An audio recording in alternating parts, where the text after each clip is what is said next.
हाँ जी, तो three learning hub में आप सभी का स्वागत है। ये है क्लास 6 जिसमें हम आज पिछली क्लासेस में हमने प्रीनेटल डेवलपमेंट और इन्फेंसी के बारे में पढ़ा था। आज हम चाइल्डहुड के बारे में पढ़ेंगे जिसमें थोड़ा सा कॉन्सेप्ट इन्फेंसी का भी पढ़ेंगे। ठीक है, तो ये A1 human growth and development का यूनिट 1 ही चल रहा है अभी। ओके, तो स्टार्ट करते हैं जी चाइल्डहुड के बारे में पढ़ना। पहले हम इन्फेंसी का देखते हैं।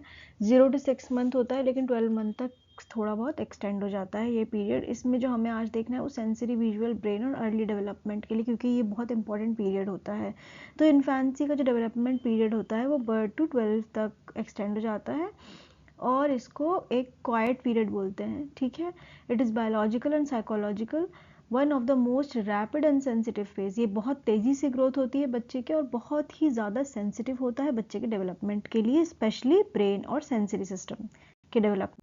तो visual equity and perception develop हो जाता है यहाँ पर इन्फेंसी में। 0 to 1 मंथ में बच्चा कितना देख पाता है, अप्रॉक्सीमेटली 20/600 जो स्नेलन फ्रैक्शन होता है उसमें एक्सप्रेस किया है ये। बच्चा मतलब कि 20 फीट एक नॉर्मल अडल्ट देख पाता है, जबकि बच्चा जो है वो एक नॉर्मल अडल्ट 600 फीट तक देख पाता है, लेकिन बच्चा फिलहाल 0 to 1 मंथ सिर्फ 20 फीट तक देख पाता है।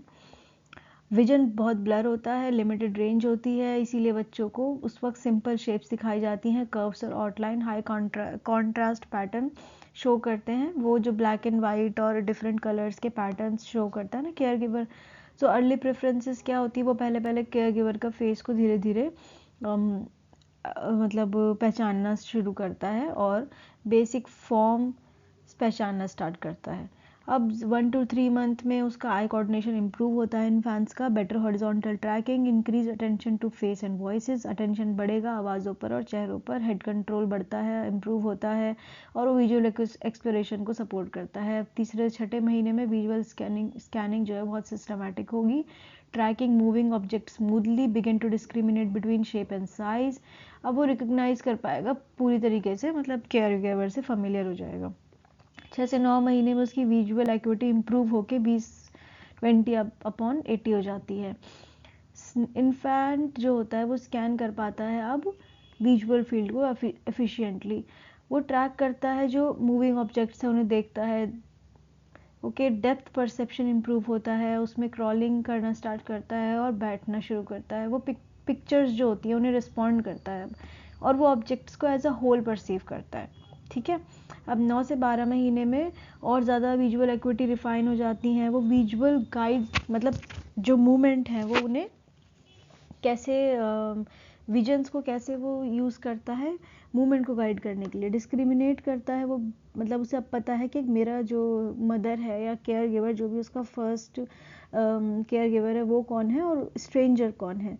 स्ट्रेंजर एंग्जाइटी हो जाती है यहाँ पर, उन्हें मतलब अनजान लोगों से डर लगना शुरू हो जाता है या फिर थोड़ा सा दूर रहते हैं। Visual development is closely link with motor control, cognitive growth और इमोशनल बॉन्डिंग। ठीक है, ये बहुत इंपॉर्टेंट कॉन्सेप्ट है। ब्रेन प्लास्टिसिटी इन्फेंसी में भी होता है और अर्ली चाइल्डहुड में ये। ठीक है, 0 to 2 ईयर का तो पीरियड इन्फेंसी का हो गया और अर्ली चाइल्डहुड का क्या हो गया, 2 से 6 हो गया। अब ब्रेन प्लास्टिसिटी ये इंपॉर्टेंट है, ये आ चुका है 2-3 दफ़ा। ब्रेन प्लास्टिसिटी क्या होती है, ये एक एबिलिटी है बच्चे के दिमाग की। ठीक है, ब्रेन प्लास्टिसिटी, इसे कैसे इजी समझें। ब्रेन क्या है, दिमाग। प्लास्टिसिटी क्या है, प्लास्टिक समझ लो। प्लास्टिक क्या होती है, मोल्डेबल होती है, हम उसे पिघला सकते हैं, मेल्ट करके दोबारा से कोई भी नया चीज़ बना सकते हैं। तो ब्रेन प्लास्टिसिटी का कॉन्सेप्ट भी वही है। अब ब्रेन में एबिलिटी होती है बदलने की, अपने आप को दोबारा ऑर्गेनाइज करने की और नए जो न्यूरल कनेक्शन है उन्हें बनाने की। किसके मतलब क्यों करेगा वो ब्रेन ये सब, जब उसे नया कोई एक्सपीरियंस मिलेगा या नया रिस्पॉन्स, उसको जो नया एक्सपीरियंस मिलेगा उनसे वो कैसे कनेक्शन करेगा, वो चेंज कर सकता है अपनी थॉट को, रीऑर्गेनाइज कर सकता है। तो ब्रेन प्लास्टिसिटी का कॉन्सेप्ट ये है कि वो ब्रेन की एबिलिटी जो है, जिस तरह वो अपने आप को बदल पाए, रीऑर्गेनाइज कर पाए और नए न्यूरल कनेक्शंस बना पाए in response to any new experience. ठीक है, तो मैंने बर्क की बुक में से ही सब कुछ लेने की कोशिश की है क्योंकि वो मुझे एक ऑथेंटिक बुक लगती है, तो इसीलिए मैंने लॉरा एंड बर्क का यहाँ मेंशन किया है। तो ब्रेन प्लास्टिसिटी को बताते हैं उनकी बुक में है कि वो हाईएस्ट ड्यूरिंग, कब हाईएस्ट होती है, सबसे ज़्यादा इन्फेंसी और अर्ली चाइल्डहुड। और ये क्वेश्चन आया है कि अर्ली चाइल्डहुड में मतलब कौन सा एक कॉम्पोनेंट है जो कि ब्रेन प्लास्टिसिटी है और वो क्या करता है। तो क्या करने में मदद करता है ब्रेन प्लास्टिसिटी, बेसिकली वो दोबारा से चीज़ों को चेंज, ऑर्गेनाइज और न्यू न्यूरल कनेक्शन बनाने में हेल्प करता है। सेंसिटिव पीरियड होता है और इसको इसीलिए जो अपना ये समय बताते हैं 0 to 5 to 6 ईयर्स, ये बहुत सेंसिटिव पीरियड होता है क्योंकि इसी वक्त दिमाग की ग्रोथ बहुत ही हाई स्पीड से हो रही होती है, रैपिड स्पीड से। अब ब्रेन प्रोड्यूस करता है बहुत सारे नंबर्स ऑफ न्यूरॉन्स और synapses. Experience determine which connection are strengthen and which are eliminated through synaptic pruning. ये खैर ये बात समझने की नहीं है, बस ये समझिए कि क्योंकि ये बहुत कॉम्प्लेक्स हो जाएगा, फिर भी मैंने मेंशन इसलिए किया ताकि एक क्लियरिटी मिल सके कि भाई ब्रेन है, उसमें अलग अलग न्यूरॉन्स बन रही हैं, अलग अलग कनेक्शंस हो रहे हैं बीच में। लेकिन अब क्या होता है कि ब्रेन इतना समझदार है कि वो जो उसको चाहिए, जो उसको उसके जो और एक्सपीरियंसेस हैं उनको स्ट्रेंथन, अगर उन्हें मजबूत करना है तो वो उन चीज़ों को रखेगा, और जो उसे लगता है कि ये ज़रूरी नहीं है, इसको ज़रूरत नहीं है, वो उसे एलिमिनेट कर देता है। प्रोसेसेस सच एज न्यूरोजेनेसिस, ठीक है, तो ये भी just for your information, synaptogenesis, myelination, synaptic pruning, ये यहाँ पर बहुत रैपिडली अगर होता है। पॉजिटिव सिमुलेशन होता है किसकी वजह से, जो केयर गिवर है उसकी वजह से। सेंसरी इनपुट्स दे रहे हैं हम, लैंग्वेज एक्सपोजर होता है, और ये तो मतलब ये जो चीज़ें हैं, play, language exposure, sensory inputs, और जो भी उसका ध्यान रख रहा है वो उसके साथ किस तरह इन्वॉल्व कर रहा है, उससे ब्रेन प्लास्टिसिटी पर बहुत इफेक्ट पड़ता है। वो जो ब्रेन की एबिलिटी है वो सिमुलेट होती है। ओके, और ये पॉजिटिव स्टिमुलेशन होता है। Strengthened neural circuits, deprivation, neglect or malnutrition can lead to a long-lasting developmental deficit, although plasticity continues throughout the life. Okay, plasticity continue करती है throughout the life, but early intervention is very important. अब एक concept है malnutrition. malnutrition क्या होता है? माल nutrition का मतलब होता है जब किसी चीज़ की डेफिशिएंसी हो। Malnutrition refer to deficiency, excess और imbalance of nutrients. Okay, malnutrients अलग अलग भी समझ सकते हो इसे। माल न्यूट्रिशंस मतलब न्यूट्रिशन में कुछ दिक्कत हो रही है, या तो न्यूट्रिशन ज़्यादा हो रहा है, एक्सेस हो रहा है, या फिर उसकी कमी हो रही है। During infancy and childhood, malnutrition can lead to stunted growth, delayed motor development, poor cognitive functioning, reduce learning capacity. Basically बहुत सारी चीज़ें कम हो रही हैं और किसी ना किसी तरह हैम्पर हो रही हैं। ग्रोथ पर बहुत असर पड़ता है, डेवलपमेंट जो होता है, मोटर डेवलपमेंट वो स्लो हो जाता है, डिले हो जाता है, कॉग्निटिव फंक्शनिंग पूर हो जाती है, और लर्निंग कैपेसिटी भी रिड्यूस होती है। बिकॉज चाइल्डहुड एक बहुत सेंसिटिव पीरियड होता है ब्रेन डेवलपमेंट के लिए, और अगर प्रोलॉन्ग माल न्यूट्रिशन रहता है तो वो इफ़ेक्ट जो होते हैं वो इरिवर्सिबल होते हैं फिजिकल और मेंटल डेवलपमेंट में। फूड का बहुत बड़ा रोल है ब्रेन डेवलपमेंट में, लर्निंग में। अब हम देख लेते हैं अपने आज के टॉपिक पर, चाइल्डहुड का क्या मतलब है, कौन सा पीरियड होता है और उसके क्या कैरेक्टरिस्टिक्स हैं। चाइल्डहुड का मतलब क्या है? चाइल्डहुड एक ऐसा पीरियड है जो कि इन्फेंसी के फ़ौरन बाद स्टार्ट हो जाता है, और वो एक्सटेंड करता है कब तक? अडोलसेंस तक। मतलब जब तक अडोलसेंस नहीं आता तब तक अब जो भी पीरियड चलेगा वो चाइल्डहुड का होता है। 2 साल से ये शुरू हो जाता है।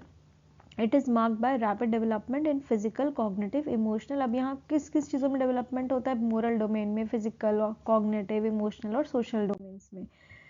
अब हम देखते हैं कि कौन कौन से पीरियड्स हैं जो कि चाइल्डहुड में आते हैं, जैसे कि अर्ली चाइल्डहुड, मिडिल चाइल्डहुड और लेट चाइल्डहुड को हम इसको बाइफर्केट कर देते हैं बेसिकली तीन डिविजन्स में।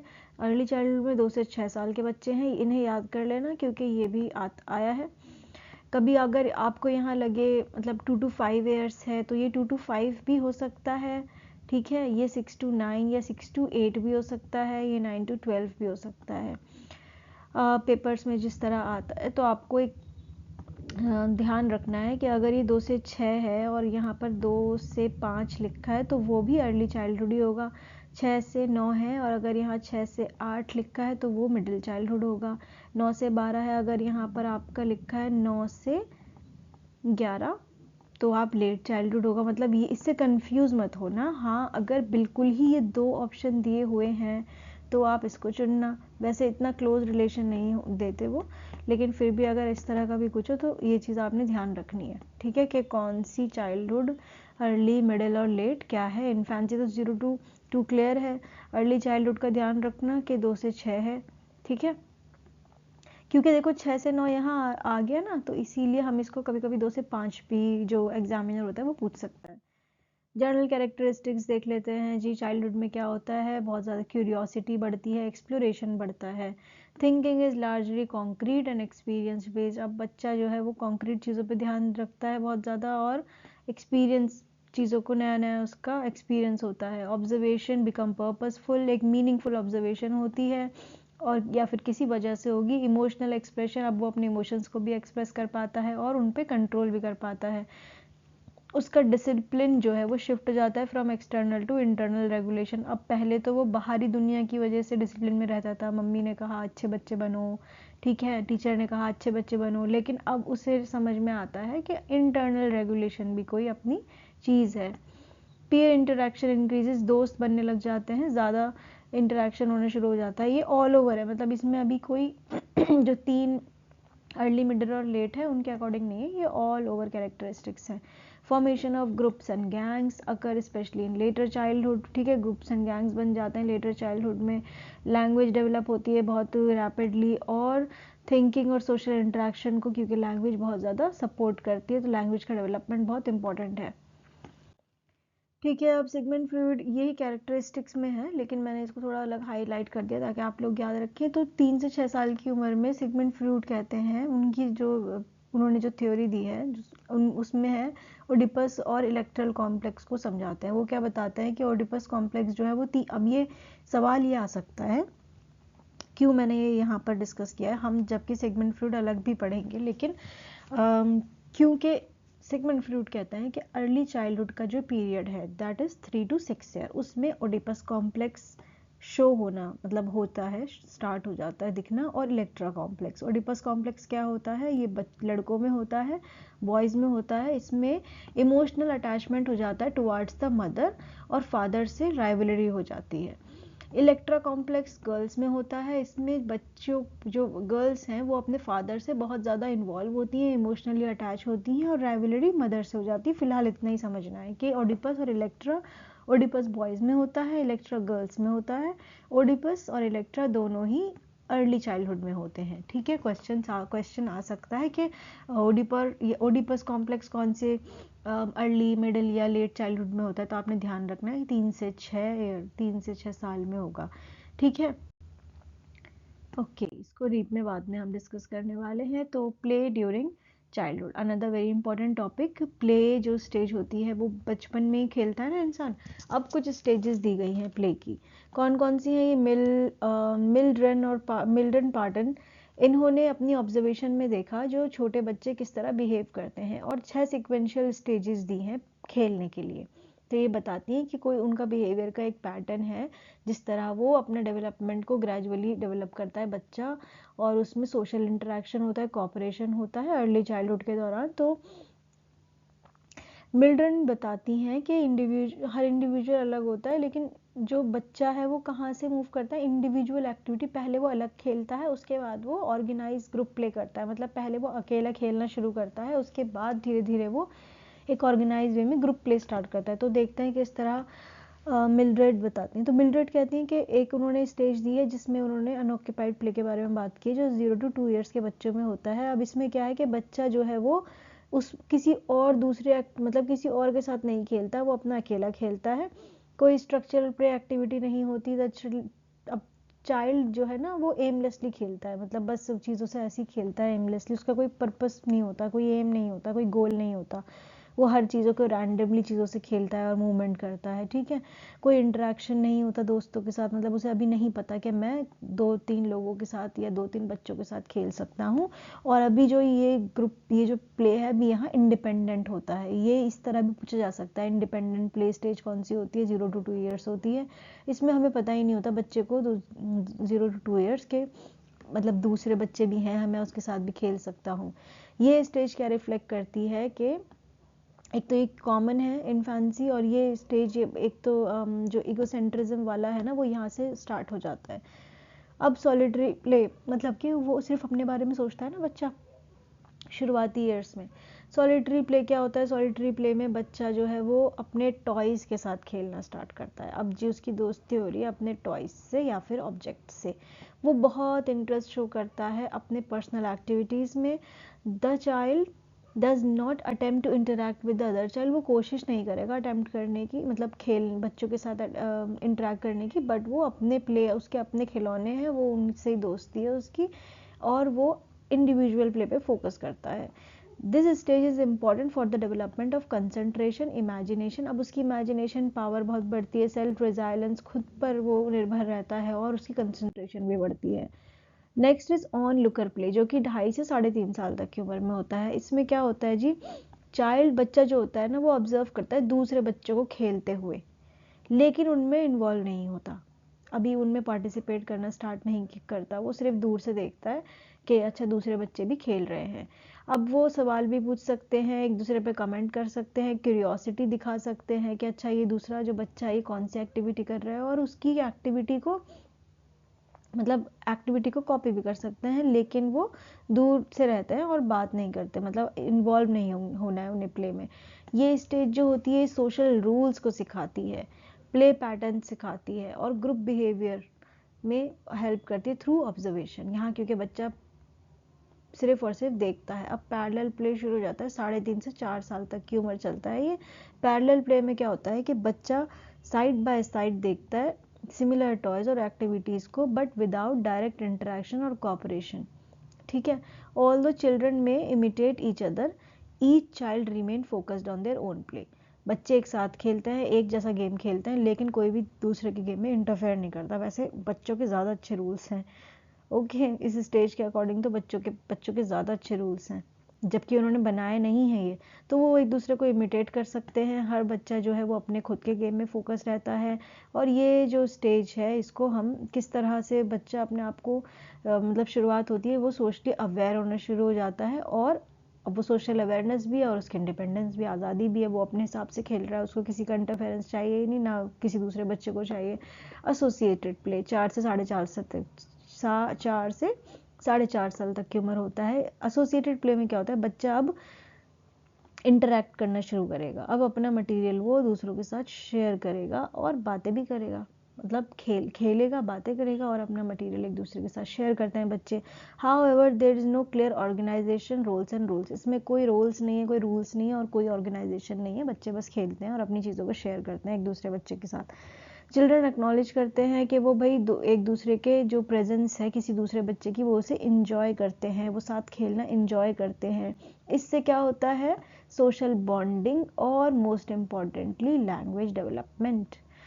कोऑपरेटिव एंड पार्टिसिपेटिव प्ले 4.5 साल से 6 साल तक होता है। ये बहुत अच्छा एडवांटेज होता है, जो कि पाटिल ने बताया है कि बच्चे जो हैं वो इसमें ऑर्गेनाइज करते हैं ग्रुप, और एक ग्रुप प्ले ऑर्गेनाइज करते हैं। उनका एक शेयर्ड गोल होता है, एक लक्ष्य उनका एक जैसा ही होता है, और वो रोल्स असाइन करते हैं और एग्री करते हैं जो भी रूल्स जो उन्होंने बनाए हैं उन पर। यहाँ तो रूल्स और रोल्स नहीं थे, ना तो यहाँ रूल्स थे और ना ही रोल्स थे, लेकिन कोऑपरेटिव प्ले में आते आते वो असाइन कर देते हैं। अब प्ले जो है वो ज़्यादा पर्पसफुल हो जाता है, कोऑर्डिनेटिंग हो जाता है, रिफ्लेक्ट करते हैं वो अपने डेवलपमेंट को। अच्छा, इससे क्या चीज़ बढ़ेगी, टीम वर्क, कोऑपरेशन डेवलप होगा, लीडरशिप, सोशल रिस्पॉन्सिबिलिटी। ठीक है, तो यहाँ पर कौन सी चीज़ें रिफ्लेक्ट होंगी, टीम वर्क, कोऑपरेशन, लीडरशिप, और सोशल रिस्पॉन्सिबिलिटी। ठीक है, तो यहाँ पर एक छोटा सा मतलब ओवरव्यू है। Unoccupied play 0 to 2 year, solitary play 2 to, वही बातें हैं जो भी डिस्कस की हैं। ठीक है, role of toys in early childhood, another important topic which has been asked in the previous year questions of TGT special education. पुराने सवालों में से एक सवाल है, ये रहा, ये करोड़पति वाले क्वेश्चंस हो गए, कौन बनेगा करोड़पति। आपकी स्क्रीन पर पहला सवाल। चलिए, तो ये पहला तो सवाल नहीं है, लेकिन खैर, अकॉर्डिंग टू ब्रूनर, हरलॉक और पियाजे क्या बताते हैं कि अर्ली चाइल्डहुड दिखाता है कि बच्चों का बहुत इंटरेस्ट है खेलने में, मतलब अब उन्हें टॉयज़ बहुत पसंद है। लेकिन टॉयज़ किस तरह उनके क्यों हेल्पफुल हैं टॉयज़, क्योंकि उनका कॉग्निटिव डेवलपमेंट में हेल्प करते हैं, लैंग्वेज ग्रो होती है, इमेजिनेशन बढ़ती है उनकी। ठीक है, और जो उनकी प्रॉब्लम सॉल्विंग स्किल्स बढ़ेंगी। अब ये ज़रूरी सवाल है, एक इमोशनल पैटर्न डेवलप होता है, क्यूरियोसिटी, अफेक्शन, किस चीज़ से? उनका खिलौनों से बहुत ज़्यादा अफेक्शन हो जाता है बच्चों को, अपने खिलौने सबसे प्यारे होते हैं, वो किसी को अपने टॉयज़ नहीं देते, ये सबको पता है ना। तो यानी कि उनका क्या डेवलप, किस चीज़ पे वो ज़्यादा फोकस रहते हैं, अपने टॉयज़ पर, वो किसी और को अपने टॉयज़ शेयर नहीं करते। तो जो टॉय, ये जो बेबीहुड होता है ना, ये वाला जो अर्ली चाइल्डहुड वाला, जब भी ये जो टाइम होता है, इसमें emotional pattern of curiosity and affection develop होता है फॉर देयर टॉयज़। तो जी फिजिकल और साइकोलॉजिकल डेवलपमेंट देखते हैं हम अक्रॉस चाइल्डहुड। इसमें अर्ली चाइल्डहुड होता है 2 से 6 महीने, 6 साल, 2 से 6 साल, इसको 3 से 6 साल भी बोलते हैं, क्योंकि 0 to 2 में इन्फेंसी होती है, तो 2 आप देखें तो 3 to 6 ईयर भी आए तो उस पर भी टिक लगा देना है। फिजिकल और मोटल कोऑर्डिनेशन किस तरह से इम्प्रूव होते हैं या डेवलप होते हैं? रिडक्शन ऑफ बेबी फैट, जो बच्चे का जो फैट है वो रिड्यूस होता है। Rapid skeletal muscle growth, improved balance and coordination. Motor milestones में क्या क्या चीज़ें होती हैं? 2 से 3 साल का बच्चा रिदमिक वॉक करेगा, मतलब सही से चलता है एक रिदम में, रनिंग, भागना, कूदना, उछलना, और क्या है, फेंकना, पकड़ना। तो ये सब चीज़ें अपनी जो उसकी अपर बॉडी है उससे करना स्टार्ट करता है, और अपने खिलौनों को फेंकना, ठीक है, तो वो हर चीज़ करना स्टार्ट करता है। धीरे धीरे 3 से 4 साल तक की उम्र में उसे सीढ़ियाँ चढ़ना भी आ जाता है। ऑल्टरनेट फीट, मतलब कि उसे पता है कि एक पैर आगे रखना है, मतलब अब वो अपने एक एक पैरों को यूज़ करना, कि सीढ़ियाँ किस तरह चलते हैं, हम पहले एक पैर से चलते हैं, फिर हम दूसरे पैर से चढ़ते हैं। तो धीरे धीरे बच्चा सीढ़ियाँ चढ़ने का जो पैटर्न है वो भी समझ जाएगा, वो पेडल कर पाएगा अपनी ट्राइसिकल को, और चेयर्स पे चढ़ना स्टार्ट कर देता है। 4 से 5 साल तक की उम्र में वो स्किप्स, हॉप, और उसकी थ्रोइंग और कैचिंग जो कैपेबिलिटीज़ हैं वो ज़्यादा इंप्रूव हो जाती हैं। 5 से 6 साल तक smooth running, jumping, obstacles, simple games और रूल्स के साथ वो उन्हें सीखता है। साइकोलॉजिकल डेवलपमेंट की बात करें तो thinking is intuitive and egocentric. अब पियाजे ने क्या बोला था कि जो बच्चे की थिंकिंग होती है वो ईगोसेंट्रिक होती है, मतलब वो फिलहाल अपने बारे में ही सोचता है, सब कुछ उसकी दुनिया वही है। इमोशनल कंट्रोल यहाँ पर शुरू हो जाता है और इनिशिएटिव डेवलप हो जाता है एरिक्सन के मुताबिक। अब हम ये पियाजे एरिक्सन यहाँ पर मेंशन कर रहे हैं, क्यों? क्योंकि अगर क्वेश्चन आ गया कि अर्ली चाइल्डहुड की स्टेज पर आपसे मतलब एग्जामिनर ने पूछ लिया कि जो ओडिपस कॉम्प्लेक्स जो है वो इन्फेंसी में होता है, अर्ली चाइल्डहुड में होता है, एडोलेसेंस में होता है, या लेटर अडल्टहुड में होता है, तो आपको पता होना चाहिए ना कि वो अर्ली चाइल्डहुड में हो रहा है, इसलिए यहाँ पर मैंने ये मेंशन किया है। जब आप इनको पढ़ेंगे पियाजे, एरिक्सन और फ्रूड को, तो आप अपने जो भी पजल्स हैं, मतलब माइंड पजल जो आपका कर रहा होगा अभी, वो सब एक फिक्स हो जाएगा, ठीक है, तो आप समझ पाओगे। अभी हम इस पे फोकस कर लेते हैं। इनिशिएटिव डेवलप होता है, एरिक्सन की जो थ्योरी दी है इन्होंने, उसमें यहाँ पर अर्ली चाइल्डहुड में इनिशिएटिव डेवलप होगा। ओडिपस और इलेक्ट्रो कॉम्प्लेक्स मैंने बात की, वो भी चाइल्डहुड में ही डेवलप होता है। अब हम देखते हैं सोशल डेवलपमेंट। पेयर इंटरेक्शन शुरू हो जाता है। चिल्ड्रन अब क्या करता है, बच्चा दोस्तियां करना शुरू कर देता है, फ्रेंडशिप स्टार्ट हो जाती है, वो एक दूसरे से शेयर करके सीखते हैं, और कॉपरेशन, एक कोऑपरेटिव प्ले स्टार्ट हो जाता है, कॉपरेशन करते हैं वो। पैरेलल और एसोसिएटिव प्ले अभी जो डिस्कस किया था, ये भी अर्ली चाइल्डहुड में ही होता है। यहाँ सोशल इंटरेक्शन, बच्चा धीरे धीरे कोऑपरेटिव प्ले की तरफ जाना स्टार्ट हो जाता है। फैमिली जो है वो, फैमिली इन्फ्लुएंस बच्चे पे अभी भी बहुत स्ट्रांग होता है। ये सब चीज़ें इसलिए डिस्कस हो रही हैं क्योंकि जब आप अडल्टहुड में जाएंगे तो फैमिली इन्फ्लुएंस बहुत कम हो जाता है, ठीक है। Caregiver are primarily model of social behaviour. अब केयर गिवर जो करेगा उन बच्चे, क्योंकि पहला तो उसने अपने केयर गिवर को ही देखा है, तो वही समझेगा कि सोशल बिहेवियर इसको देख कर ही करना है। केयर गिवर जो केयर गिवर कर रहा है वही बच्चा करता है। Emergence of social roles. अब children begin to imitate adult. अब बच्चे जो हैं वो बड़ों को जो है इमिटेट करना शुरू कर देते हैं। अगर आप पूजा कर रहे हैं तो बच्चा भी पूजा पाठ करता है, तो बच्चे सीखते हैं अपने बड़ों से, तो वो जो सोशल रोल्स आप प्ले कर रहे हैं वो प्ले करना स्टार्ट कर देते हैं। ओके, उन्हें रूल्स पता चल जाते हैं, जैसे गार्बेज में मतलब एक गार्बेज बॉक्स है, उसमें वहीं पर ही उनको बच्चे को कूड़ा फेंकना है, तो बच्चे को जो छोटे छोटे सोसाइटी के रूल्स हैं और रहने का तरीका है वो स्टार्ट यहाँ पे शुरू हो जाता है। जेंडर रोल उन्हें पता हो जाता है या फिर इंक्रीज हो जाते हैं एटलीस्ट थोड़े से। ग्रुप बिहेवियर और social rules, simple rules in games are followed. Turn taking मतलब अब बारी बारी लेना है, हाइड एंड सीक बच्चे खेलते हैं तो वो उनको पता है कि हमें टर्न लेनी है, ठीक है, तो वो सिंपल रूल्स जो है उन्हें समझ जाते हैं। नेगोशिएट कर पाते हैं वो, थोड़ी थोड़ी स्किल्स, नेगोशिएशन स्किल्स जो होती है वो उनमें डेवलप हो जाती हैं, मतलब वो जिद भी करते हैं और दूसरे की जिद को भी समझते हैं। Perspective taking capacity in children, another very important point which ये भी पीवाई के ऊपर आ चुका है कि उनसे पूछा गया है कि भाई पर्सपेक्टिव जो है वो बच्चा, पर्सपेक्टिव क्या है और वो कब डेवलप, मतलब कब बच्चा समझता है, कब डेवलप होता है। अर्ली चाइल्डहुड जो कि 2 से 6 साल है उसमें बच्चे की सोच क्या है, ईगोसेंट्रिक है। प्याजे की प्री ऑपरेशनल स्टेज के अकॉर्डिंग ईगोसेंट्रिक सोच है अभी उसकी। चिल्ड्रन बहुत स्ट्रगल करते हैं दूसरों का व्यू पॉइंट समझने में, क्यों, क्योंकि उनकी ईगोसेंट्रिक सोच है। अभी तो वो ईगोसेंट्रिज्म वाली स्टेज में है ना प्री ऑपरेशनल में, अभी तो वो उनकी दुनिया वही है, ठीक है। तो आपको ये ध्यान रखना है कि पर्सपेक्टिव टेकिंग कैपेसिटी बच्चे में कब आती है। तो ये अभी मैंने लेट चाइल्डहुड, मिडिल चाइल्डहुड में हम पढ़ेंगे नेक्स्ट जो है, मतलब पर्सपेक्टिव टेकिंग कैपेसिटी कब जनरेट हो जाती है, कब स्टार्ट हो जाती है। अब ये बहुत बेसिक रिकग्निशन होता है कि दूसरे, इनको पता होता है बच्चों को कि दूसरे की कोई फीलिंग तो है लेकिन बहुत लिमिटेड, उनको दूसरे की फीलिंग्स के बारे में बहुत लिमिटेड नॉलेज होती है या फिर वो रिकग्नाइज नहीं कर पाते, ठीक है। तो अगर हम इमोशनल डेवलपमेंट की बात करें तो बहुत इमोशनली जो डेवलपमेंट होता है वो रैपिडली एक्सपेंड करता है। यहाँ बच्चा प्राइड, शेम, गिल्ट, एम्पैथी और फेयर जैसे कॉन्सेप्ट को समझता है, मतलब अब उसे उसको अगर सराहेगा कोई तो उसे अच्छा लगेगा, शर्मिंदगी महसूस होगी। गिल्ट, एम्पैथी और फेयर जैसे कॉन्सेप्ट समझता है वो, सेल्फ कॉन्सेप्ट समझता है, वो रिकग्नाइज करता है कि वो एक सेपरेट इंडिविजुअल है, उसकी कोई एबिलिटीज़ है, कोई प्रेफरेंसेस हैं, कोई फीलिंग्स हैं।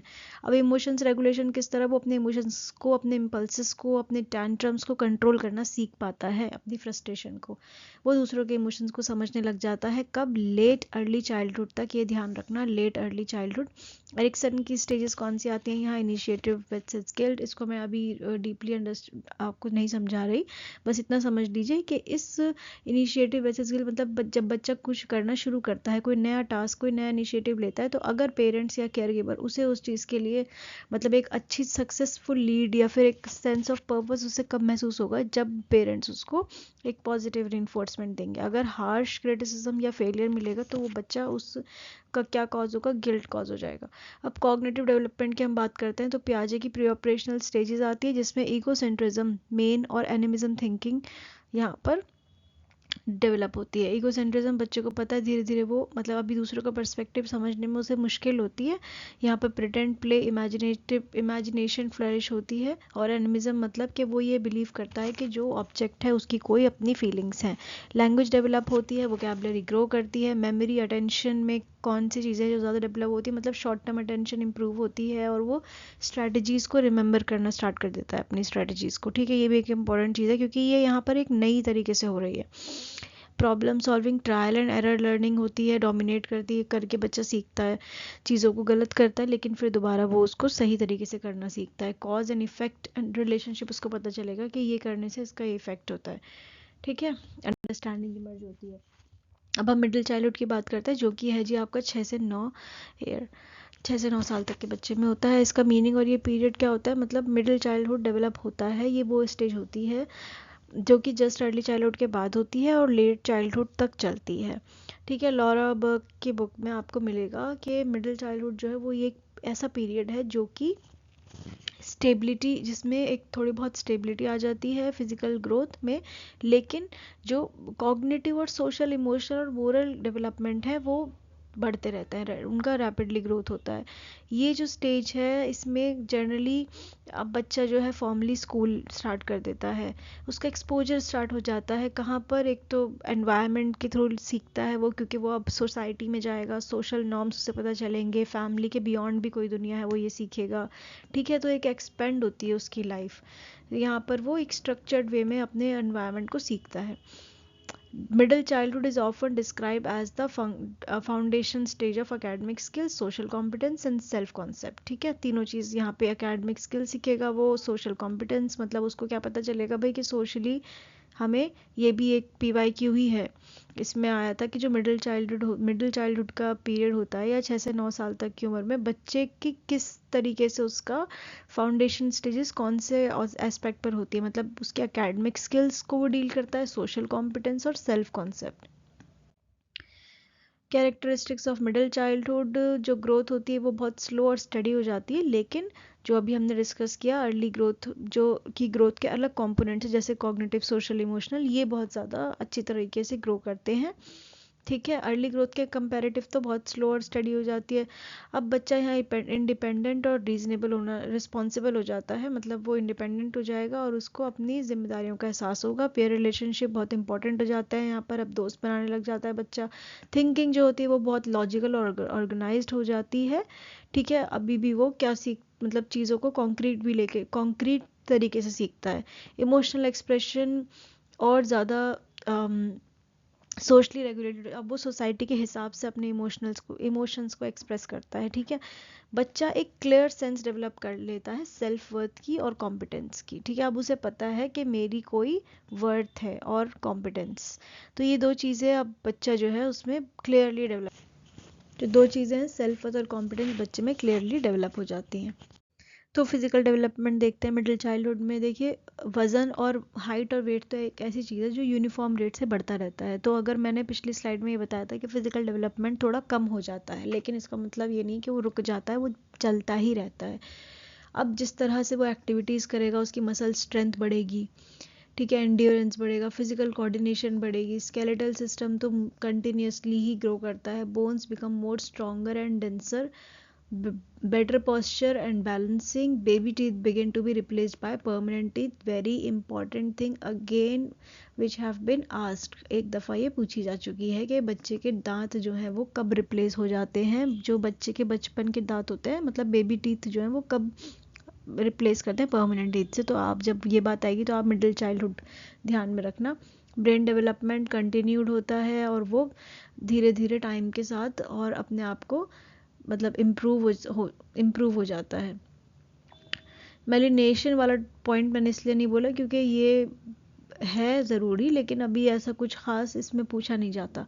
मोटर डेवलपमेंट और milestone in middle childhood, gross motor development होता है, बच्चा बहुत ज़्यादा अपने मसल्स को और ओवरऑल मसल्स को कंट्रोल करना सीखता है, बच्चे भागते हैं, दौड़ते हैं, जंप करते हैं longer distances, climb, balance, skip confidently. ठीक है, तो उनकी जो एक्टिविटीज़ हैं वो ऑल दो पूरे में मतलब पूरा ही बढ़ तो गई थी, लेकिन और अच्छी तरीके से वो काम करने स्टार्ट हो जाती हैं।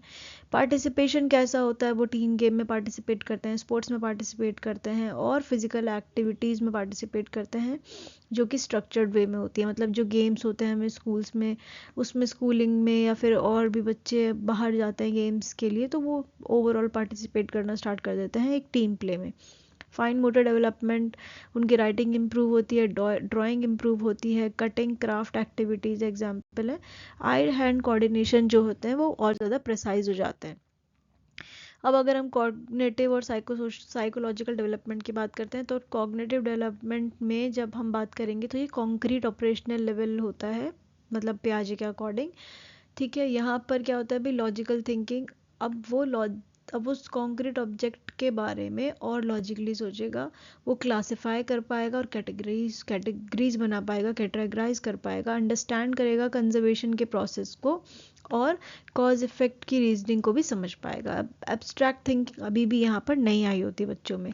साइकोलॉजिकल डेवलपमेंट में उसका जो अटेंशन स्पैन है वो बढ़ेगा, मेमोरी स्ट्रेटजी बढ़ती हैं, चिल्ड्रन जो बच्चा है वो अपना और ज़्यादा गोल ओरिएंटेड की तरफ बढ़ेगा, भाई उसके कोई गोल होंगे और उसे वो अपने गोल को अकम्प्लिश करना है।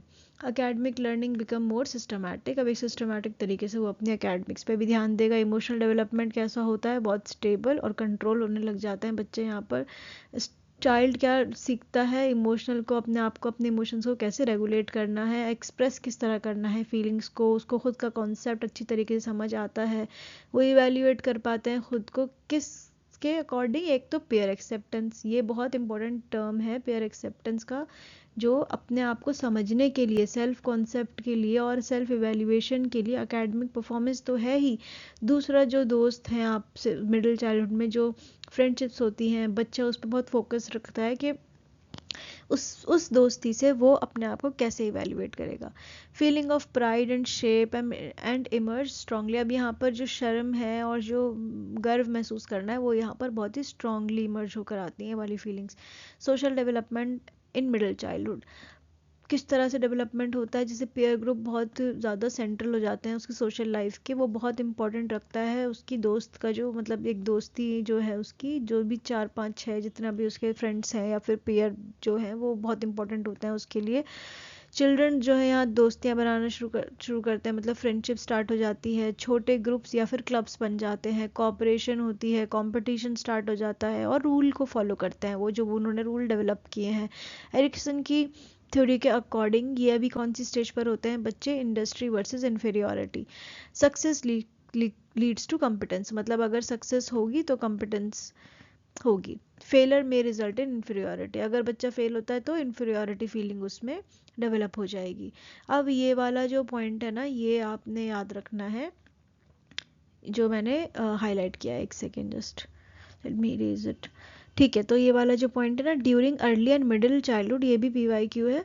During early and middle childhood children acquired a variety of pragmatic skills that permit them to engage in more sustained and effective conversation with others। अब उन्हें पता चल रहा है कि मैं किस तरीके से, जो भी हमने पर्सपेक्टिव की बात की थी पिछली वाले अर्ली चाइल्डहुड में कि बच्चे दूसरों का पर्सपेक्टिव नहीं समझ पाते, यहाँ पर जो प्रैग्मेटिक स्किल्स की बात की जा रही है वो क्या है कि वो अब एक कॉन्वर्जेशन जब करेंगे किसी दूसरे बंदे से तो वो उसका पर्सपेक्टिव जो है वो बेहतर तरीके से समझ पाएंगे, स्पेशली 7 से 8 साल तक के बच्चे। ठीक है, उनको पता चलेगा दूसरों की अपनी कोई थॉट्स हैं, उनकी कोई फीलिंग्स हैं, उनकी अपनी नॉलेज है, मतलब कि उन्हें अपनी नॉलेज के अलावा दूसरों की चीज़ों का भी रियलाइजेशन होगा। अब यहाँ पर एम्पैथी की एबिलिटी बढ़ेगी, कॉपरेशन, कॉन्फ्लिक्ट को रिजॉल्व कर पाएंगे और प्रॉब्लम सॉल्विंग स्किल्स में भी सपोर्ट होगा। By the age of 10 to 12 बच्चे जो है वो एक मल्टीपल स्टेप पर्सपेक्टिव की तरफ बढ़ना शुरू कर देता है और वो अंडरस्टैंड करता है दूसरों के अदर जो व्यू पॉइंट है, किसी और के व्यू पॉइंट भी अपने व्यू पॉइंट्स के साथ साथ। मोरल डेवलपमेंट कैसा होगा, यहाँ पर बच्चा अंडरस्टैंड करेगा कि भाई फेयरनेस है, रूल्स हैं, जस्टिस हैं, ये वाले कॉन्सेप्ट उसे समझ में आ जाते हैं। मोरल रीजनिंग जो होती है वो बहुत ज़्यादा इंटरनलाइज हो जाती है। रूल्स आर फॉलोड कॉन्शियस, अब वो क्या है कॉन्शियसली रूल को फॉलो करेगा, अवॉइड करेगा कि मुझे पनिशमेंट ना मिले। ठीक है, सेल्फ एस्टीम डेवलप होती है चाइल्डहुड में by the time of 7 to 8 years of the age. Children have developed at the least 3 distinct domain of self-esteem। ये भी important point है, आ चुका है कि कौन से वो डोमेन है जो बच्चे में डेवलप होते हैं और कब डेवलप होते हैं। तो कब डेवलप होंगे, 7 से 8 साल तक के कौन कौन से डोमेन डेवलप होते हैं, academic self esteem, physical self esteem and social. Academic, social and physical, ये तीनों एस्पेक्ट ऐसे हैं जो बच्चों में डेवलप होते हैं 7 से 8 साल तक की उम्र में। दिस मार्क अ ग्रैंड, अब आपको थोड़ा टाइम तो लगेगा ये एजेस और, लेकिन आप एक टेबल बनाओ जिसमें आप यहाँ उनके ईयर्स लिखोगे, मतलब 0 to 2 ईयर, 2 to 4 ईयर, तो ऐसे करके आप एक टेबल बनाओ और फिर उस पर लिखो। यहाँ पर आप लिखो इन्फेंसी में क्या हो रहा है, सेल्फ एस्टीम है कि नहीं है। ठीक है, इस तरह 2 से 6 साल तक की उम्र में क्या हो रहा है, वो अर्ली चाइल्डहुड है, ऐसे करके आपने लिखना है और टेबल बनाओ ताकि आपको याद हो सके। Grand development in self concept, अब यहाँ पर जी सेल्फ कॉन्सेप्ट में बहुत ज़्यादा डेवलपमेंट होता है, बच्चा अपने आप को कंपेयर करने लग जाता है अपने पीयर्स के साथ, वो अपने लिए एक पर्सनल गोल सेट कर लेता है कि मुझे तो ये अचीव करना है, वो एक रियलिस्टिक अंडरस्टैंडिंग डेवलप कर लेता है अपनी स्ट्रेंथ और अपनी वीकनेसेस के साथ। वो डिफ्रेशिएट करना स्टार्ट कर देता है जो कि इमोशनल रेगुलेशन, मोटिवेटेड और गोल डायरेक्टेड बिहेवियर होते हैं। अब उसे पता है कि जी मुझे कौन कौन से स्टेप्स लेने हैं इमोशनल रेगुलेशन के लिए, मोटिवेशन के लिए या फिर गोल डायरेक्टेड बिहेवियर के लिए, मतलब बच्चा पूरी तरह कॉन्शियस हो जाता है। अब हम देखते हैं लेट चाइल्डहुड। इस पीरियड, इसको जो लेट चाइल्डहुड का पीरियड है इसको हम ट्रांजिशनल पीरियड भी बोलते हैं। इन सब पीरियड्स को और इनके जो दूसरे नाम है ना, सारे पीरियड याद कर लो और उनके नाम याद कर लो और कौन सी एज पीरियड में वो आते हैं उन्हें याद कर लो, टेबल बनाओ और इन्हें याद करना। ये ही पूछा जाता है, 2-3 अगर 1-2 सवाल भी आ गए ना तो वो ही बहुत हेल्प करते हैं मेरिट बनाने में। अब बिटवीन ये कौन सी एज होती है, ट्रांजिशनल पीरियड क्या होता है पहले ये समझ लेते हैं। ट्रांजिशन से क्या समझते हैं आप, बदलाव। बदलाव अब बच्चा था हमारा चाइल्डहुड के पीरियड में, अब वो 12 साल के बाद जब वो स्टार्ट हो जाएगा 13वीं में, तो वो अडोलसेंस की तरफ बढ़ना स्टार्ट कर देगा। तो ये जो चाइल्डहुड से अडोलसेंस का सफ़र है ना, मतलब ये जो टाइम है ना, बीच का जो रास्ता तय किया है, उसे अपन बोल रहे हैं ट्रांजिशनल पीरियड। अब उस ट्रांजिशनल पीरियड को हमने एक और नाम दिया है जी, लेट चाइल्डहुड। क्यों? क्योंकि वो सब जो ये जो टाइम है 9 से 12, वही ट्रांजिशनल पीरियड है, उसी का एक एंड ट्रांजिशनल में आ जाएगा, वही लेट चाइल्डहुड है। तो इसीलिए एग्जामिनर आपकी अंडरस्टैंडिंग को चेक करने के लिए आपसे घुमा घुमा के सवाल पूछेंगे, लेकिन आपको बनना है स्मार्ट और करना है सब कुछ याद। अब मीनिंग देखते हैं इस पीरियड का क्या है। लेट चाइल्डहुड एक फाइनल स्टेज होती है चाइल्डहुड की, मतलब बचपने की, अब वो आखिरी स्टेज होती है। और यहाँ पर ये ट्रांजिशनल पीरियड क्यों कहलाया जाता है? क्योंकि ये चाइल्डहुड से एडोलसेंस के बीच का एक पीरियड है। वो जो गैप, वो जो ब्रिज वो कर रहा है, उसको हम ट्रांजिशनल पीरियड बोलेंगे। ये 9 से 12 साल तक की उम्र तक होता है। लेट चाइल्डहुड में कौन से इंपॉर्टेंट चीज़ें होती हैं? इसमें इमोशनल मैच्योरिटी बहुत बढ़ जाती है, हाइट एंड पेयर इन्फ्लुएंस, बहुत ज़्यादा वो इन्फ्लुएंस होते हैं अपने पेयर से। Preparation for the biological and psychological change in the adolescence, ये प्रिपरेटरी स्टेज भी बोलती है, क्योंकि बच्चा अडोलसेंस में जाने के लिए प्रिपेयर करता है खुद की बॉडी को अननोइंगली, ऑफ कोर्स। कैरेक्टरिस्टिक्स क्या होते हैं लेट चाइल्डहुड के? Growth remain study but prepare for pubertal change. अब प्यूबर्टल चेंजेस के लिए ग्रोथ जो है वो ग्रेजुअली, नॉर्मल जो पेस उसका बढ़ रही है, बढ़ती है, लेकिन वो बॉडी अपने आप को प्रिपेयर कर रही होती है प्यूबर्टी चेंज के लिए। Children become more self aware, वो बहुत ज़्यादा अवेयर होने लग जाते हैं, उन्हें सोशल सेंसिटिविटी हो जाती है। इस एज में कुछ बच्चे बहुत ज़्यादा अकेला रहना पसंद करते हैं। Pair approval become highly significant. अब यहाँ पर उन्हें किस चीज़ में मतलब जो पेयर अप्रूवल है, मतलब अपने दोस्तों की जो अप्रूवमेंट है ना, वो उन्हें बहुत ज़्यादा सिग्निफिकेंट लगती है, उनके लिए वो चीज़ बहुत ज़रूरी होती है। तो यहाँ बच्चा डेवलप करता है कि अब उसे अपने आइडेंटिटी से रिलेटेड जितने भी कंसर्न है ना, वो शुरू हो जाते हैं। जेंडर रोल अवेयरनेस बहुत मजबूत हो जाती है। फिजिकल और फिजियोलॉजिकल डेवलपमेंट जो होता है लेट चाइल्डहुड में, उसमें क्या क्या चीज़ें इन्वॉल्व होती हैं? मस्कुलर स्ट्रेंथ और स्टैमिना बढ़ता है। Body become lean and well proportion. Some children में show early sign of puberty. Nervous system mature हो जाता है, बहुत बेटर कोऑर्डिनेशन होती है। वो टाइम मतलब अपने फास्टर मतलब एकदम से रिएक्ट करते हैं। वो फास्टर रिएक्शन टाइम का मतलब है वो रिएक्शन ज़्यादा जल्दी देते हैं। Improve physical endurance and agility. Motor development देखते हैं हम लेट चाइल्डहुड में क्या होते हैं? ग्रॉस मोटर डेवलप होते हैं, हाईली रिफाइंड मूवमेंट हो जाते हैं, पार्टिसिपेशन अच्छा हो जाता है, वो स्पोर्ट्स में अच्छी तरह ऑर्गेनाइज रहते हैं, गेम एंड कॉम्प्लेक्स रूल्स को समझते हैं, अपनी स्पीड को इम्प्रूव करते हैं, बैलेंसिंग सीखते हैं, कोऑर्डिनेशन सीखते हैं। अब हर जो स्टेज है वहाँ पर बच्चे का जो भी उसकी एबिलिटी है वो निकल कर आती है।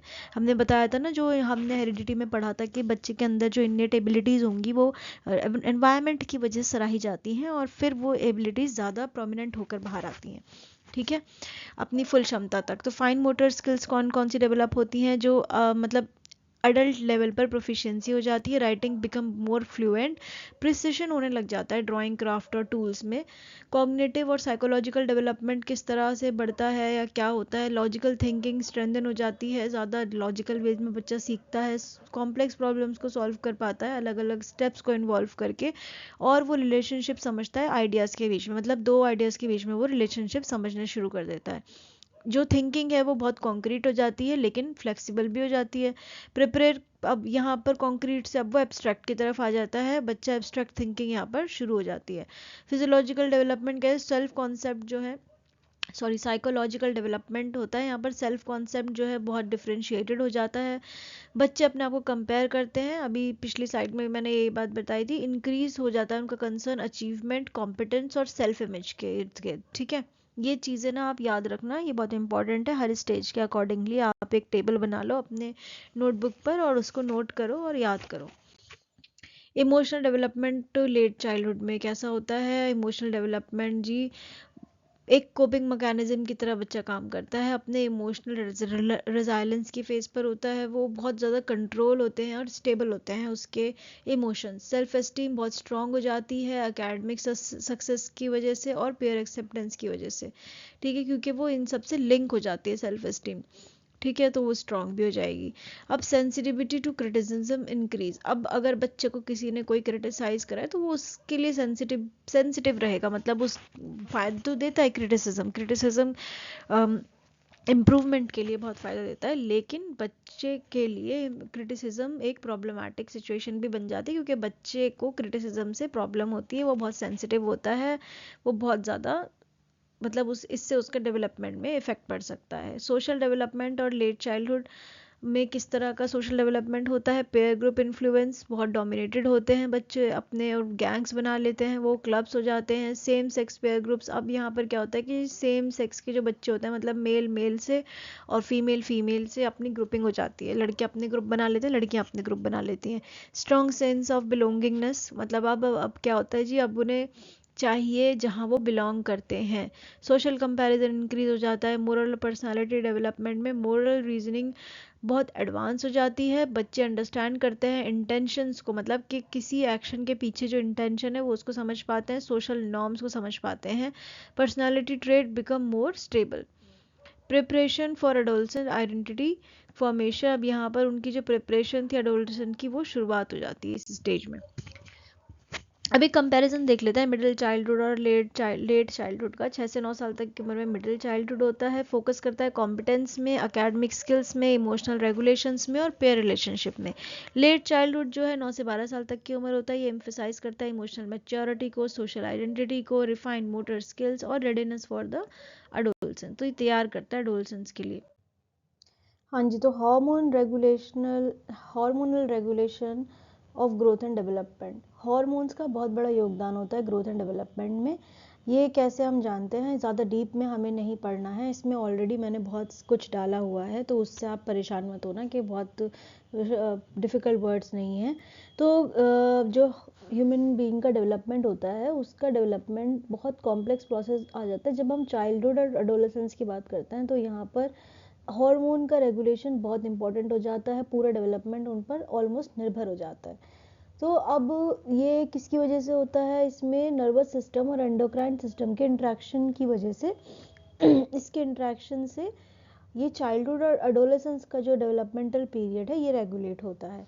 अब नर्वस सिस्टम क्या होता है, नर्वस सिस्टम में दो मेन पार्ट्स होते हैं, आप ये याद रखना बस, ब्रेन और स्पाइनल कॉर्ड। बेसिकली ये नर्व्स का जो सिस्टम होता है उसे नर्वस सिस्टम बोलते हैं। और एंडोक्राइन सिस्टम में कई सारे अलग अलग ग्लैंड्स होती हैं जो कि हार्मोन सेक्रेट करती हैं, ये फीमेल्स में अलग होती हैं और मेल्स में अलग होती हैं, ठीक है। तो अब हम जानते हैं कि कौन कौन सी ग्लैंड्स हैं जो कि कौन से डेवलपमेंट और ग्रोथमेंट में कौन से पार्ट में हेल्प करती हैं, हमें बस इतना जानना है। तो अब जो सेंट्रल नर्वस सिस्टम है उसमें दो पार्ट होते हैं, ब्रेन और स्पाइनल कॉर्ड। वो मैसेज रिसीव करता है इंटरनल और एक्सटर्नल एनवायरनमेंट से और कोऑर्डिनेट करता है बॉडी एक्टिविटीज़ को।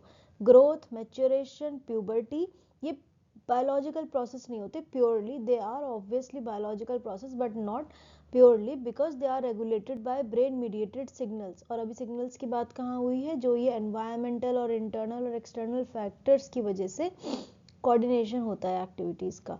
अब हाइपोथैलेमस क्या होता है, हाइपोथैलेमस एक छोटा सा पार्ट है जो ब्रेन में ही होता है, ये एक बहुत स्मॉल पार्ट होता है बट बहुत क्रूशियल होता है, और ये ब्रेन में होता है, ये हमारी एक्टिविटीज़ के लिए रिस्पॉन्सिबल होता है।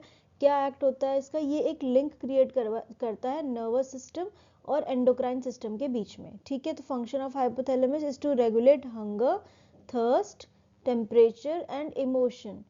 मतलब कि क्या क्या रेगुलेट करता है, भूख, प्यास, टेम्परेचर मतलब तापमान, और हमारे भावना, emotions. Control hormonal secretion by influencing the pituitary gland, अभी हम आगे डिस्कस करते हैं ये बात। अब हाइपोथैलेमस जो है वो सेक्रीट मतलब रिलीज करता है कुछ हार्मोन और कुछ को वो इनहिबिट करता है, जो कि स्टिमुलेट करती हैं या फिर मतलब किसी चीज़ को बढ़ाती हैं या फिर किसी चीज़ को घटाती हैं, जो कि पिट्यूटरी ग्लैंड के एक्टिविटी होती है। तो अब हम आगे चल के देखते हैं, मतलब आप ये पोटा पोटा ये जान लीजिए कि स्पाइनल कॉर्ड है, नर्वस सिस्टम का हिस्सा है ब्रेन और स्पाइनल कॉर्ड। ब्रेन में होता है एक छोटा सा पार्ट हाइपोथैलेमस, वो हाइपोथैलेमस क्या करता है, जो ग्लैंड्स होती हैं उन्हें रेगुलेट करता है। एंडोक्राइन सिस्टम और नर्वस सिस्टम के बीच में एक कम्युनिकेशन क्रिएट करता है, और वो हमारा हंगर, थर्स्ट, टेम्परेचर और इमोशंस जैसे फैक्टर को रेगुलेट करता है, ठीक है। तो हाइपोथैलेमस जो है वो न्यूरल सिग्नल्स को ट्रांसलेट करता है, मतलब कि जो नसों के अंदर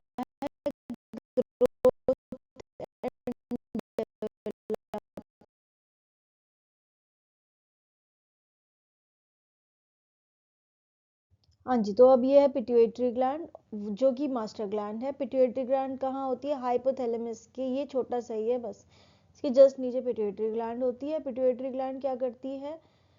पहले तो इसकी लोकेशन हमने देख ली है, बिल्कुल हाइपोथैलेमस के just below the hypothalamus. It is often called as master gland, इसको मास्टर ग्लैंड भी बोलते हैं, because it control the function of other endocrine glands, क्योंकि ये जो दूसरी एंडोक्राइन ग्लैंड्स है उनके फंक्शन को कंट्रोल करती है, इसीलिए इसको मास्टर ग्लैंड बोल रहे हैं। The pituitary gland work under the direct control of the hypothalamus. अब पिट्यूटरी ग्लैंड के ऊपर कौन बैठा है? हाइपोथैलेमस, तो हाइपोथैलेमस इसको डायरेक्टली कंट्रोल करता है, ठीक है। और बाकी ग्लैंड्स पिट्यूटरी ग्लैंड्स के नीचे हैं, तो आप इसको भी याद रख सकते हैं इस तरीके से कि भाई हाइपोथैलेमस पिट्यूटरी को कंट्रोल कर रहा है, पिट्यूटरी बाकी ग्लैंड्स को कंट्रोल कर रही है। पिट्यूटरी ग्लैंड का रोल क्या है जी? हम क्यों पढ़ रहे हैं इसे ग्रोथ में? क्योंकि ये कुछ ट्रॉपिक हार्मोन्स को रिलीज करती है जो कि अदर ग्लैंड्स को स्टिमुलेट करता है, मतलब अदर ग्लैंड्स को बढ़ावा देते हैं कि भाई तुम अपने काम करो, ठीक है। अब जैसे उनमें कौन कौन सी है? थायराइड ग्लैंड, एड्रिनल कॉर्टेक्स और ओवरीज और टेस्टिस जो होती हैं। Thus the pituitary serves as the, अब ये क्या करती है? इसका काम है रेगुलेशन का, ये एक मैनेजर की तरह है जो कि बाकी जो ग्लैंड्स है उन्हें बताती है तुम्हारा काम शुरू होने वाला है, चलो अपना काम करो, ठीक है। अब ये डेवलपमेंट में, ह्यूमन ग्रोथ डेवलपमेंट में बहुत इंपॉर्टेंट रोल प्ले करते हैं, क्योंकि हम डिसेबिलिटीज के बारे में पढ़ेंगे तो ये जानना भी हमारे लिए ज़रूरी है। अब थायराइड ग्लैंड्स और थायरॉक्सिन क्या होते हैं? थायराइड ग्लैंड क्या होती है? वो नेक रीजन पे लोकेटेड होती है, बहुत फेमस ग्लैंड है, सबको ऑलमोस्ट इसके बारे में पता होता है। It is stimulated by the pituitary through thyroid stimulating hormone. अब ये कौन इसको पुश करता है? इसको कर रहा है पिट्यूटरी के थ्रू होती है ये, और स्टिमुलेटिंग हार्मोन कौन सा है इसमें? थायराइड स्टिमुलेटिंग हार्मोन, मतलब ये it is stimulated by the pituitary through thyroid stimulating hormone. Thyroxine, thyroxine क्या होता है? अब जब ये एक ग्लैंड है, ये क्या सेक्रीट करती है? थायरॉक्सिन, थायरॉक्सिन सेक्रीट करती है। अब हमें देखना है कि वो क्या काम करता है, ठीक है, हमें बेसिकली देखना है। चलो ये भी छोड़ दो, मैंने बहुत ही शायद मगअप कर दिया, अब कंफ्यूज मत हो ना। थायराइड ग्लैंड बेसिकली ये काम करते हैं कैसे? Early brain development, energy metabolism, bone growth, regulation of cell size, cell duplication, ठीक है। और ये बहुत इंपॉर्टेंट कहाँ रोल प्ले करते हैं? इन्फेंसी और अर्ली चाइल्डहुड, ठीक है। बस इतना सा ही मैं डिस्कस करती हूँ आगे भी। ग्रोथ हार्मोन क्या होता है जी? ग्रोथ हार्मोन नेम बता रहा है कि ये ग्रोथ हार्मोन डायरेक्टली सेक्रेटेड होते हैं पिट्यूटरी ग्लैंड से, मतलब दिमाग जो है हमारा, हाइपोथैलेमस के नीचे जो ये पिट्यूटरी ग्लैंड है, इस ये डायरेक्ट सिमुलेट करती है ग्रोथ हार्मोन को, और बेसिकली ये ओवरऑल बॉडी की ग्रोथ में हेल्प करता है। उसके फंक्शंस क्या होते हैं? ये बॉडी के टिश्यू की ग्रोथ को प्रमोट करता है, इसमें इन दोनों एक्सेप्ट दीज टू। उसके बाद ये protein synthesis, DNA synthesis, cell duplication, increase height, muscle development, growth को बढ़ाता है बचपन से अडोल्सन तक, मतलब चाइल्डहुड से अडोल्सन तक। इसका सेंट्रल रोल होता है पोस्टनेटल फिजिकल ग्रोथ में। अब एड्रिनल और एंड्रोजन के बारे में पढ़ लेते हैं। एड्रिनल भी एक ग्लैंड है जो कि किडनी के ऊपर होती है। बेसिकली ये एंड्रोजन सेक्रीट करती है, जिसका फंक्शन क्या है? ग्रोथ बढ़ाना, बोन की डेंसिटी बढ़ाना, मसल को ग्रोथ करना, growth of pubic and underarm hair, increase body hair और rise in the sex drive. तो ये अर्ली प्यूबर्टी चेंजेस को इनिशिएट करता है, बोथ बॉयज एंड गर्ल्स। अब हम देख लेते हैं दो जो ओवरीज और ईस्ट्रोजन क्या होता है। ओवरीज फीमेल्स में होता है, वो सेक्रीट करते हैं ईस्ट्रोजन हार्मोन, जो किस चीज के लिए रिस्पॉन्सिबल होता है? ग्रोथ, प्यूबर्टी, ठीक है, ग्रोथ एंड प्यूबर्टी के लिए, प्यूबर्टल ग्रोथ के लिए। बोन डेंसिटी को बढ़ाती है, addition of body fat, broadening of hips, maturation of female reproductive organ, development of breast, regulation of menstrual cycle. तो ओवरीज फीमेल में होती है जो कि ईस्ट्रोजन प्रोड्यूस करती है, उसके फंक्शन ये हैं। अब ईस्ट्रोजन जो है वो बहुत इंपॉर्टेंट प्ले रोल करता है फीमेल फिजिकल और रिप्रोडक्टिव मैच्योरेशन में। अब हम मेल्स पर आ जाते हैं। मेल्स में क्या होती है? टेस्टिस, टेस्टिस क्या प्रोड्यूस करते हैं? टेस्टोस्टेरॉन। टेस्टोस्टेरॉन क्या हेल्प करते हैं फंक्शन में? क्या चीज डेवलप करते हैं? ग्रोथ और प्यूबर्टल ग्रोथ। इंक्रीज करते हैं बोन डेंसिटी, मसल को स्ट्रॉन्ग बनाते हैं, मसल ग्रो होते हैं, broadening off shoulders in the mails, maturation of male reproductive organs, growth of facial, pubic and body hairs. Increase in sex drives. Now testosterone जो होते हैं वो प्राइमरी हार्मोन होते हैं जो कि मेल सेक्सुअल डेवलपमेंट को गाइड करते हैं। इसी तरह फीमेल सेक्सुअल डेवलपमेंट को या फीमेल रिप्रोडक्टिव मैच्योरेशन कौन कर रहा था? ईस्ट्रोजन। तो आपको दो मेन मोटी मोटी चीज़ें याद रखनी है। अब कंबाइन करते हैं अगर हम रोल एंड्रोजन, ईस्ट्रोजन और टेस्टोस्टेरोन का, तो ये तीनों मिलकर कलेक्टिवली कंट्रीब्यूट करते हैं बोन को मैच्योर करने में, मसल्स की डेवलपमेंट में और सेक्सुअल मैच्योरेशन में। फीमेल में एस्ट्रोजन बहुत डोमिनेटिंग रोल प्ले करता है, जबकि मेल में टेस्टोस्टेरोन और एंड्रोजन डोमिनेटिंग रोल प्ले करता है। ये फीडबैक मैकेनिज्म मैं अभी डिस्कस नहीं कर रही। अब हम एक दफ़ा देख लेते हैं कि इन हार्मोनल्स का हमने डिस्कस तो किया है, रोल क्या है हमने समझ लिया। postnatal growth during childhood, pubertal changes in late childhood and adolescence, difference in male and female development, interaction between brain, hormone and physical growth. Okay, तो यही इंपॉर्टेंट चीज़ है इसमें। Thank you so much. अगर आपको ये वीडियो अच्छी लगी हो तो 3 लर्निंग आपको सब्सक्राइब करें, और अगर आपको समझ ना आया हो तो आप कमेंट सेक्शन में अपनी जो भी क्वेरीज हैं वो डाल सकते हैं। धन्यवाद।